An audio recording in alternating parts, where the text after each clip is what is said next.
Uno de los temas que es un gran ausente en la mass media, en los grandes medios de comunicación, es la defensa de los recursos naturales.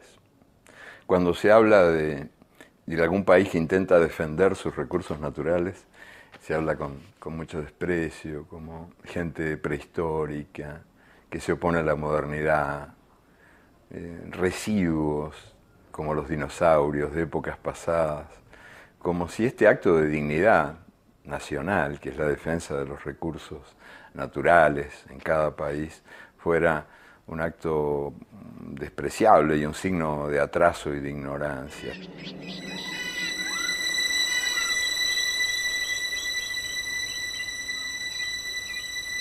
We are in the midst of the 6th extinction.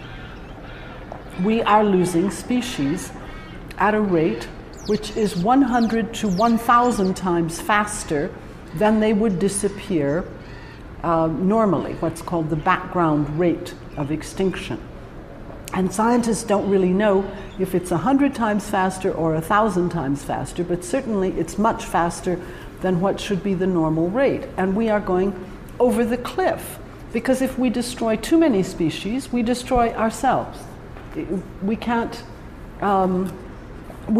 exist without the rest of life.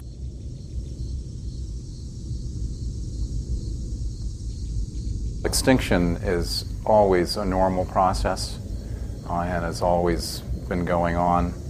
That's what is happening today is overwhelmingly increased by human activity, something on the order of 1,000 times the normal rate of loss. And so for many groups of organisms, significant percentages of the species, 20, 30% of flowering plants or birds are endangered and closing in on extinction.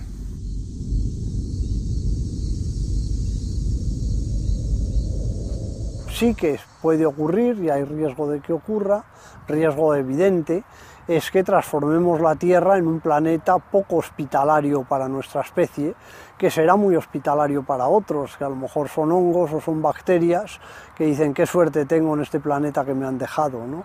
Hay una frase muy bonita de un biólogo que ha muerto hace poco, de Stephen Gould, que dice que ni con todas nuestras armas atómicas, por mucho que nos empeñemos con todas nuestras malignas armas de destrucción, no somos capaces de acabar con la vida sobre la Tierra, porque siempre quedarán bacterias, ¿no? El planeta se recuperará. Los que no se recuperarán somos el problema, nosotros. The question before all of us is whether we allow it to happen or whether we take steps to change the way in which we live on this planet to prevent that from happening.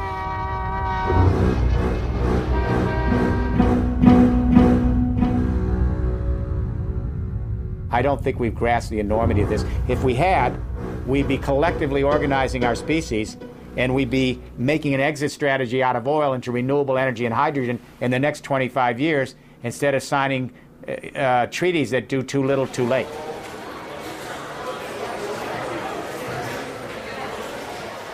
What I particularly would love to see happen is that any time a country is thinking about forgiving debt, or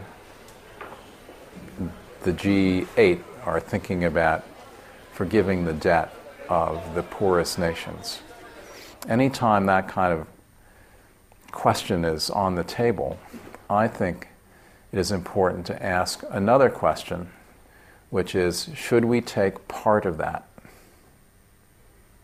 and devote it to ecology and a better future for nature and a better environmental future for the people of the particular countries concerned? That's my dream. And I actually think it makes a lot of sense, but it has yet to become common practice.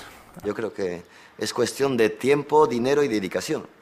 De poner gente ahí a trabajar y a pensar tranquilo. Y yo tengo fe en la inteligencia.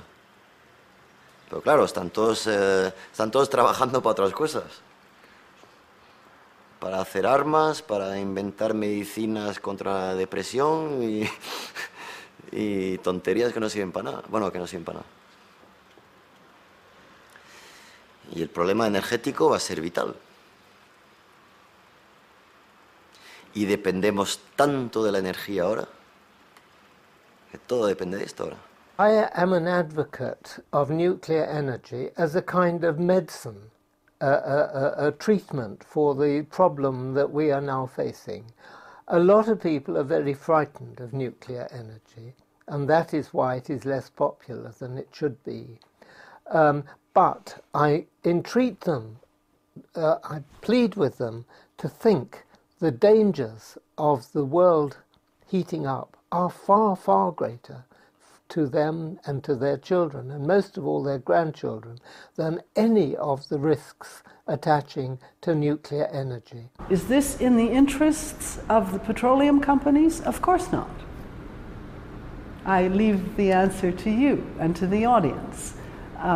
Is it in the interests of the oil companies to construct automobiles that would take 1/10 the petrol that our present automobiles take? Is it in their interests to fund renewable energy sources like biomass? Hay que poner ahí a todos los científicos para currar a saco.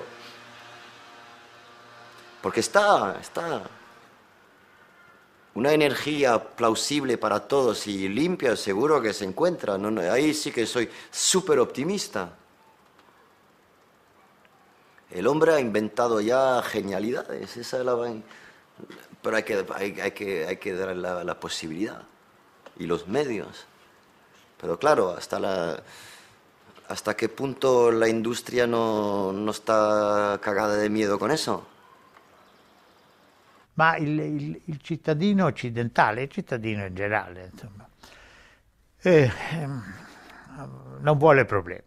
I problemi sono il salario, il pane quotidiano, la vacanza la domenica, la partita di calcio. Quindi finché non viene toccato personalmente, oramai nelle città se ne accorge che c'è l'inquinamento, ma insomma va in campagna, poi arriva il vento, fa lo struzzo, mette la testa nella sabbia e dice beh, ma insomma questi sono alarmismi excesivi, insomma non se ne vuole occupare né preoccupare. Yo creo que no lo queremos reconocer por algo muy simple, y es que pensamos que el reconocer eso va a implicar cambios en nuestra calidad de vida, cuando es exactamente lo contrario. Y es porque no nos estamos imaginando una calidad de vida distinta, una calidad de vida que puede estar basada en más transporte público y menos coches, en una mejora en general del paisaje, en una posibilidad de que los niños estén y puedan disfrutar de la calle en las ciudades. O sea que estamos perdiendo lo que son los elementos de referencia de la calidad de vida. Y hemos trasladado a la población esa idea de que erradicar la pobreza, luchar contra la enfermedad, ayudar a los países del tercer mundo va a ser a costa de nuestra calidad de vida. Y exactamente es lo contrario. Pero ahí juegan un papel muy fuerte la publicidad. Hace poco había una viñeta en El País, que en fin, era del Roto, que decía, es muy posible que en el futuro la publicidad y todos los programas que empujan al consumo sean considerados delito ecológico.